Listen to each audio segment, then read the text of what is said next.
بسم الله الرحمن الرحیم. قدرت راهبردی که از آن دم میزدید تبدیل به شکست راهبردی شده. مدعی ابرقدرتی دنیا اگر میتوانست از این مخمصه رها شود تا حالا شده بود. اسم شکستتان را توافق نگذارید. دوران وعده هایتان به سر رسیده. امروز در جهان دو جبهه وجود دارد، حق و باطل، و هر حق طلب آزاده‌ای تحت تأثیر امواج رسانه‌ای شما اغوا نمی شود. سطح خود درگیری هایتان به مرحله مذاکره خودتان با خودتان رسیده؟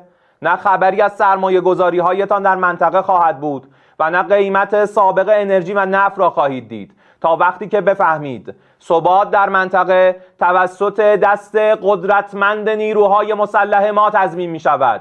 ثبات از طریق قدرت. صراحتاً اعلام می کنیم تا موعدی که اراده ما نباشد هیچ وضعیتی به روال سابق بر نمی گردد. این اراده زمانی ایجاد می شود که به طور کامل فکر اقدام علیه ملت ایران از اذهان کثیف شما پاک شود. حرف اول و آخر ما از همان روز نخست این بوده، هست و خواهد بود. کسی هم شما با کسی مثل شما کنار نخواهد آمد، نه حالا و نه هیچ وقت دیگری. و من نصر الا من عند الله العزیز الحکیم.